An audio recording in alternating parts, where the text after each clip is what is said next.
Well, hello there. This is Vichas the Chess Noob, learning and having fun with chess.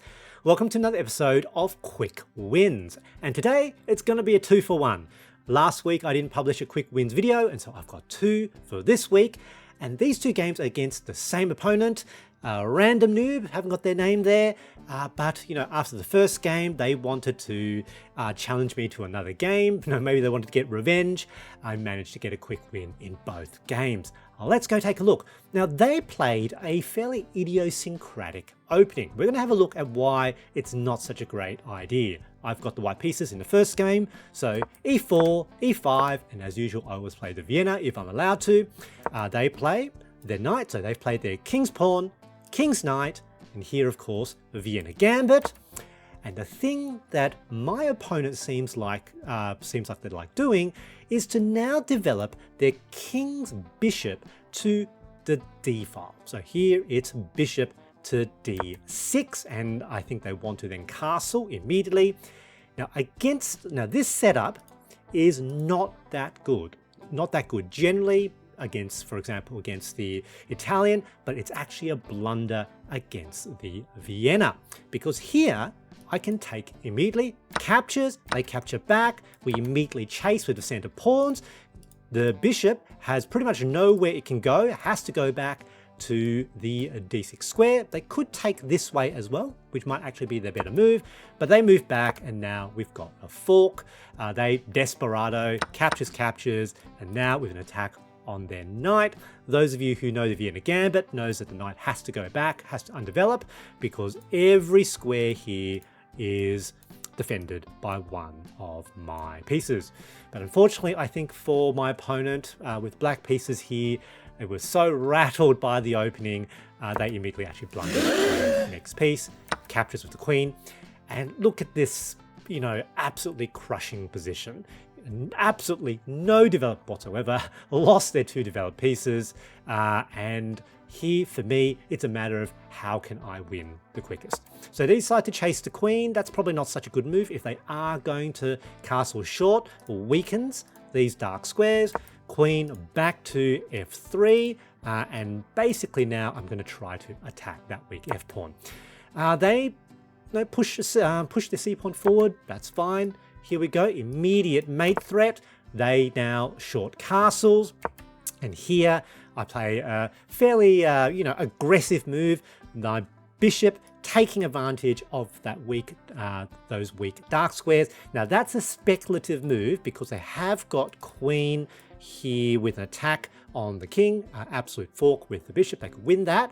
I was banking that they wouldn't see it, and they didn't. Here I'm basically baiting them to move their rook. They do. It's a blunder. Can you see it? Not hard to see here. Bang, bang. So, firstly, it's a check, almost mate. King forced into the corner, and now king to a g7, and that's mate. Good game, GG. Second game, Random Noob immediately challenged me again to another match. Fair enough. So I had the black pieces in this match, and they do the same pattern. This king's pawn, king's knight, king's bishop, castle. That looks like their sort of idiosyncratic setup that they had developed.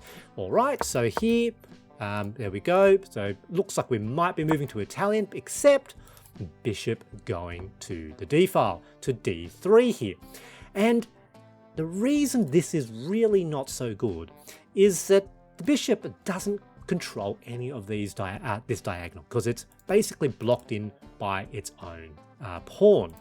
This bishop constrains the movement and the development of their d pawn, which means it constrains the development of their dark square bishop as well. So this really jams things up. Now here, it's not too bad for them. It's slightly better for black, but it's pretty close to 0-0-0. But if you look at a lot of the computer lines, it's like that because white is basically had an opportunity to go first, and they could always just move the bishop potentially again to a better square. The bishop in this position is really not so good. Now for me, quite simple. Develop the other knight. They now short castles. That was their plan.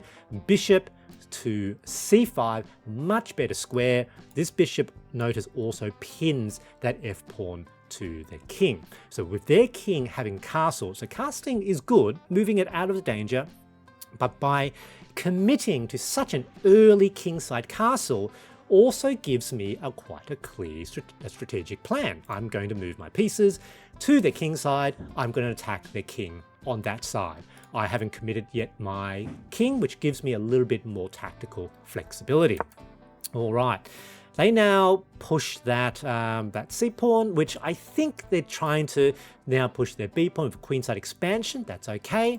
Now, Stockfish will say that immediate D5 would be best. So the idea in the opening is if you can take it to full center with pawns, it's good to do so.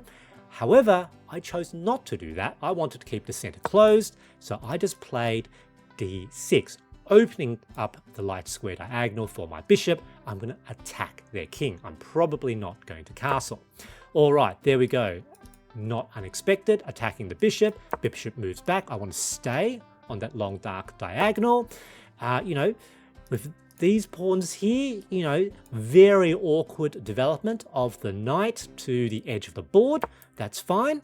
Now, I don't want them to potentially come here, so I decided to play A6. Probably didn't even need to do that. They developed their bishop. Again, very awkward development because they can't develop in this diagonal. And here, they're also blocked in. Both their bishops not really in the game. The knight's on the wrong side of the board. If I make an attack on the king side, it's like I've got a major advantage in development. And so here, I'm immediately thrust my knight forward. You might have seen my video just last week. I'm going to try for a fishing pole attack, fishing pole trap. Here, what are they going to do? Very, very, natural looking move. You can see already inaccurate. And I'm going to just leave my knight there. It's the bait. H5. I'm allowed to do this because I haven't castled yet. And this was a brilliant move. This knight sacrifice, it's a brilliancy. Here, they took the bait. It's a blunder. Captures, attack on the knight. And here, the only good moves for white involved sacrificing, leaving their knight to die. Best move is actually to play G3 to give an escape square for the king. Obscure, very hard to see. They decide to try to jump away their knight. Almost no other square looks like it makes sense because pretty much everywhere is actually blocked or covered, isn't it? However, that's a blunder because now queen to H4, battery on the fully open H file. It's practically mate.